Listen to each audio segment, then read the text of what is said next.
다 문서로 다 작성해서 보관하도록 되어 있죠. 그 과정은 자세하게 제가 잘 모르겠습니다. 국무회의, 통상의 국무회의. 원칙적으로 대통령의 뭐 모든 행위는 문서로 그 보관을 하도록 되어 업무를 있습니다. 담당하는 네, 부서에서 네, 하실 네, 것 알겠습니다. 그리고 그 계엄 발표 당일 국무위원들이 국무회의를 위해서 모였다고 합니다. 그때 당시에 우리 법무장관도 계셨죠.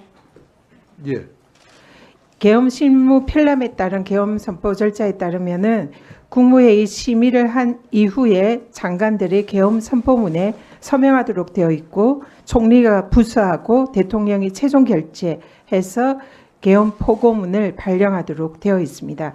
여기 계엄 포고문에 필수적으로 서명해야 하는 장관은 국방부, 법무부, 행안부, 기재부 그리고 국무총리입니다.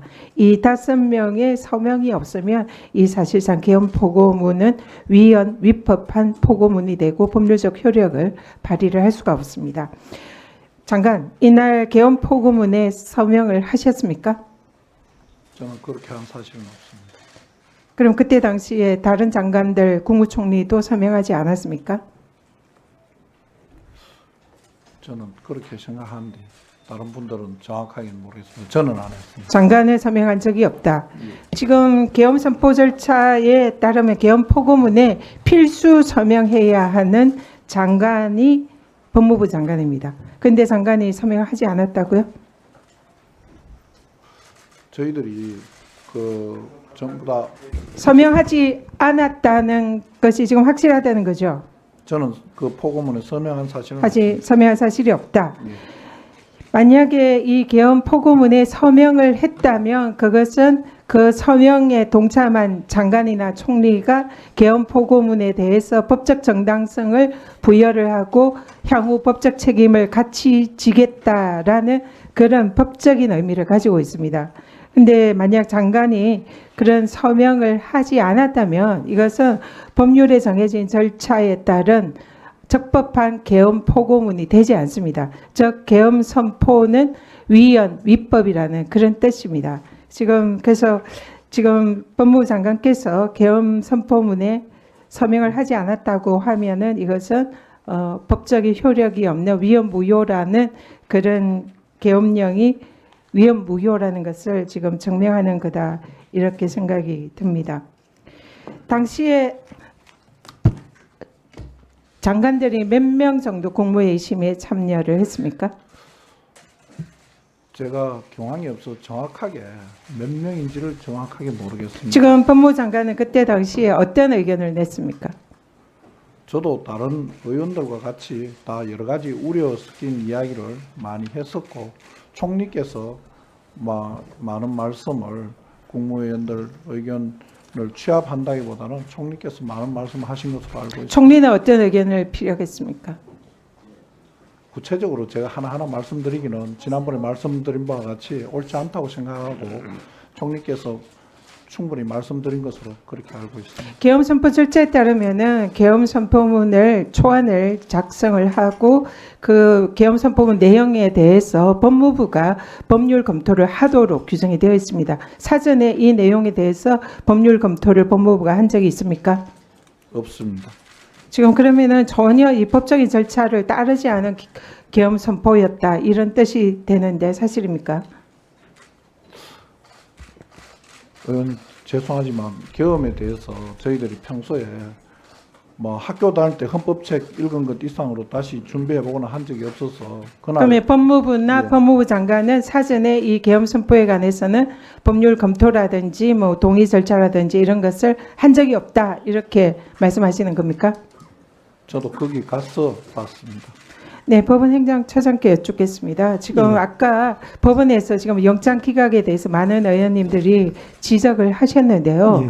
실제로 이 사안은 매우 심각하고 긴급한 사안입니다. 지금 내란 범죄를 저지른 범죄자 혐의자들이 증거를 인멸하고 증거 조작을 그리고 입맞출 그런 기회를 주지 말아야 됩니다. 그렇기 때문에 이 법원에서는 영장에 대해서 보다 적극적으로 말씀 주시기 바랍니다. 예, 저를 비롯해서 모든 법관들이 이 사안의 중대성을 잘 인식하고 있습니다. 말씀 취지는 충분히 이해를 하고 공감합니다. 좀 더 적극적으로 영장 발부의 좀 원칙에 따라서 임해 주시기를 부탁드립니다. 네. 그리고 공수처장님, 지금 이 사안에 대해서 물론 공수처장께서 직권남용죄를 통해서 관련된 사건으로 내란죄를 수사를 할 수 있다 말씀을 하셨는데, 공수처가 사실상 지난번에 김영철 검사에 대한 무혐의 결정이라든지 이런 부분에 대해서 국민들의 신뢰를 잃고 있습니다. 그리고 현재 조직과 인력이 이 엄청난 사건을 감당할 역량이 좀 부족하지 않나, 이런 우려도 사실상 제기되고 있는 것이 사실입니다.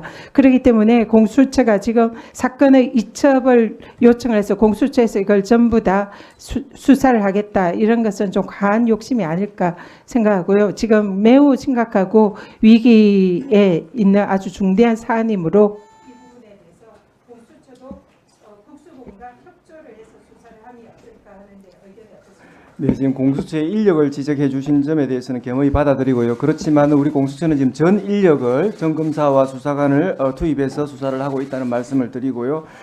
지금 이첩 관련해 가지고는 검찰 경찰의 그 문제점을 좀 지적했는데요. 검찰 같은 경우에는 지금 긴급 체포를 해서 구속영장 청구를 앞두고 있습니다. 그런데 지금 국회에서도 논의하고 있다시피 시행령에서 직권남용죄를 규정하고 있고 그 시행령의 적법 여부가 지금 문제되고 있는 것으로 알고 있습니다. 그래서 지금 인신 구속영장과 관련해서 그 수사권 혹시 대상이 아니라고 본다면은 나중에 법원에서 염려하고 있는 바와 같이 그 본안에서 굉장히 큰 적법 절차의 문제가 있습니다. 그래서 그 문제를 우리가 지금 어떻게 지금 해결하는가 하는 굉장히 중차대한 문제를 앞두고 있습니다. 그와 관련해서 지금 사후 영장을 청구하는데 우리 공수처에서도 사전 영장의 형식으로 이첩받기 전이라도 우리가 가지고 있는 사건을 통해서 같이 구속 영장을 청구해서 인신을 확보하는 것이 그나마 적법 절차를 준수하는 것이 아닌가 하는 점에서도 깊이 고민을 하고 있습니다. 그리고 지금 경찰 관련해 가지고는 지금 군 인사에 대한 수사권이 없기 때문에 부득불 제한된 인력에서나 우리 공수처가 수사 지휘를 해야 된다고 생각합니다.